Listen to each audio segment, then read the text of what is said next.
গামেদ সম্প্রদায়ের একজন মহিলা আসলো আল্লাহ রাসূলের দরবারে, এসে বলছে তাহেরিন ইয়া রাসূলুল্লাহ, আল্লাহ রাসূল আমাকে পবিত্র করেন। তো আল্লাহ রাসূল বুঝেছেন যে জেনার ব্যাপার আছে, জেনার ব্যাপার আছে। তো আল্লাহ রাসূল বলছেন ইরজি, বাড়ি ফিরে যাও, আস্তাগফিরিল্লাহ, আল্লাহর কাছে ক্ষমা চাও, ও তুবি ইলাইহি, তুমি তওবা করো, তোমার পাপ ক্ষমা হয়ে যাবে। তখন মহিলাটি বলছে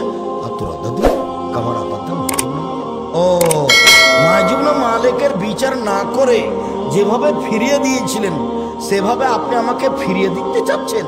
অন্না হবলামিনা জেনা, আমার পেট উঁচু হয়েছে অবৈধ সন্তানে, আমার পেটে অবৈধ সন্তান আছে, দয়া করে আমাকে ফিরিয়ে দিয়েন না, আমার বিচার করে দেন।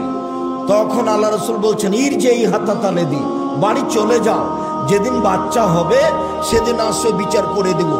মুসলিম গ্রন্থে এসেছে যেদিন বাচ্চা হয়েছে, সবে মাত্র বাচ্চা প্রসব হয়েছে, সেই বাচ্চাকে ন্যাকড়ায় জড়িয়ে নিয়ে এসে বলছে এ দেখেন বাচ্চা প্রসব হয়েছে, বিচার করে দেন।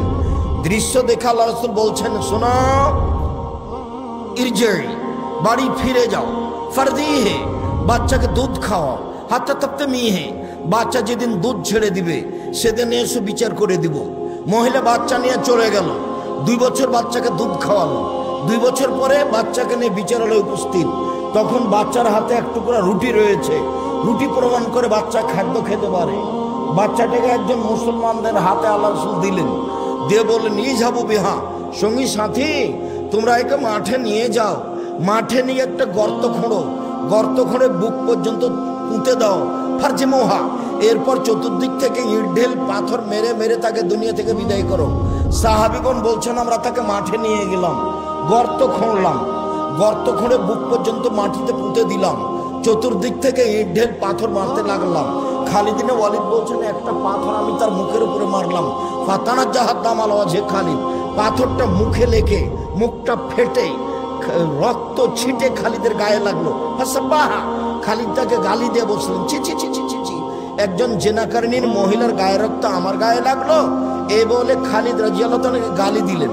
আল্লাহ রাসূল বললেন মানে না খালিদ, খালিদ থামো, গালি দিও না, এভাবে তুমি গালি দিছো কেন? লাকাদ তাবাত তাবাতাম নাও তাবা সাবা মাকসিল্লাহ গোফেরা লাহু, এই মহিলা এত তওবা করেছে, এই মহিলা এত ক্ষমা ভিক্ষে চেয়েছে, এরকম ক্ষমা যদি বড় থেকে বড় পাপী চায় তাহলে তার পাপ ক্ষমা হবে। খালিদ একে গালি দিও না, শোনো এই এমন তওবা করেছে, এই তওবা যদি মদিনার পাপীদের সবাইকে ভাগ করে দেওয়া হয় সবার পাপ ক্ষমা হয়ে যাবে, একে গালি দিও না।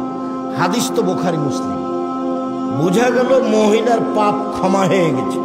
আল্লাহর নবী নিজে জানাজা করলেন, কাফন দাফন করলেন, সবকিছু করলেন, কিন্তু তাকে বলতে পারলেন না যে তোমার পাপ ক্ষমা হয়ে গেছে, তোমার তওবার কারণে তোমার বিচার হবে না, এই কথা বলতে পারলেন না। মানে হলো এই যে বিবাহ করার পরে যদি কেউ জেনা করে তাহলে পৃথিবীর কোনো মানুষ তাকে বাঁচাতে পারবে না।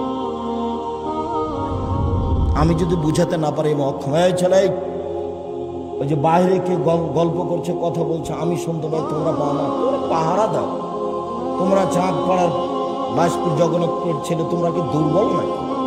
পাহারা দাও, একবারে বাজার থেকে নিয়ে পাহারা দাও, যারা দোকান খুলে লেনদেন ক্রয় বিক্রয় করছে তাকে একটু বলো যে একটু শরম করেন না কেন, আমার কথাটা বলো। আব্দুর রাজ্জাক সাহেব আপনাকে বললেন আপনার একটু লজ্জা হয় না? এখনই চা বিক্রি করতে হবে, পরে করলে হয় না? আপনার একটু লজ্জা হয় না? আমার কথাটা নকল করো, আপনার একটু শরম হয় না? আপনার একটু হায়া হয় না? আপনার একটু ইতস্তবোধ হয় না? আপনার একটু মানবতা নেই? আপনার একটু বোধোদয় নয়? আপনার একটু হিতাহিত জ্ঞান নেই? আপনি কেন লেনদেন করছেন এখন? এত কি ফায়সা করতেই হবে? সামনে এসে কথা শুনতে পারেন না?